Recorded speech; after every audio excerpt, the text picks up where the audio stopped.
Hey guys, it's time for another tutorial on the stuff we're going to be doing this week. This time we're going to be going over plate tectonics. Remember, that's the part where we talked about Pangea and the different kinds of plate boundaries. So once upon a time, a long time ago, all of our continents were joined together. We called this Pangea. Then in 1912, this guy named Alfred Wegener comes along. He's like, I know what happened, and I have the evidence for it. He called his theory continental drift because it looked like the continents were drifting apart. So the evidence that Wegener had and that he told his colleagues is that first, the continents looked like they fit together like pieces of a puzzle. They also had these same fossils of both plants and animals on continents that were nowhere near each other during the time that he was alive. And also the rocks matched and lined up for the age and the types of rocks across different continents. He also mentioned that the glacial deposits were the same across the continents as well. So the scientific community basically laughed Wegener out of the auditorium when he was telling them all this, because he had the evidence, but he couldn't explain how the continents managed to move apart when we're standing on them and they feel like they're still. So that was discovered later. So y'all should remember that the Earth is made up of layers. Normally we just talk about the core, the mantle, and the crust, but now we're splitting it up a little bit more. So the top part, or the crust and the top part of the mantle is called the lithosphere. That is what we live on. It is very, very rigid. Directly underneath that, so the top part of the mantle down a little bit, is called the asthenosphere. And the asthenosphere is where all the action takes place. It's a plastic-like layer that has the magma. So what happens in the asthenosphere is that the heat from the core warms up the magma. The hotter it is, it starts to rise because it is less dense. Then when it gets to the top, it spreads out and starts to cool down, which causes it to sink. And because the magma is plastic-like and sticky, as it spreads out, it drags the tectonic plates, which is our crust, along with it. So that's the background of plate tectonics and continental drift and how it works. So now we're going to get into how it actually affects our Earth and the types of boundaries that are caused by the movement of the plates and the convection currents underneath them.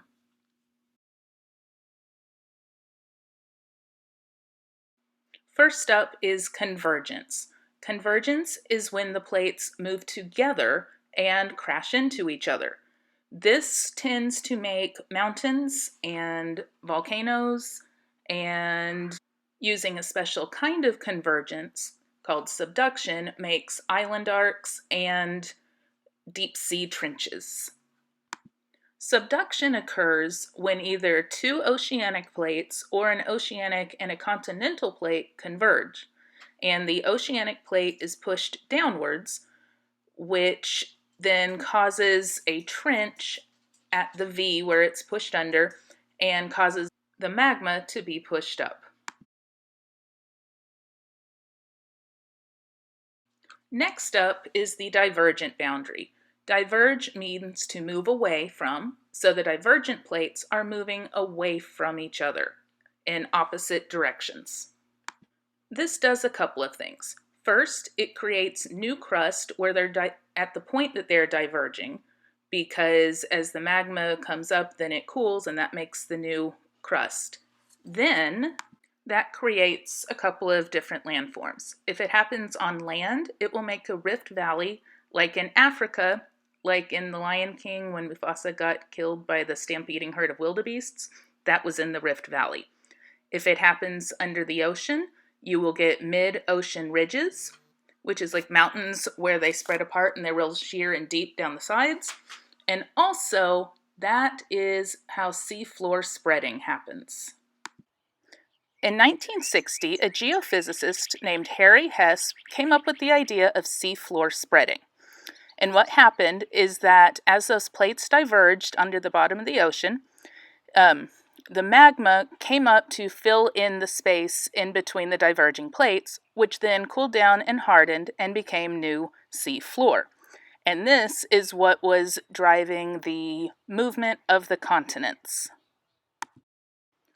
One of the things they noticed about this, and what gave them some of their evidence, is that the rocks that were formed closest to where the divergent boundary was occurring were new, whereas the rocks that were farthest away from the diverging boundary are old.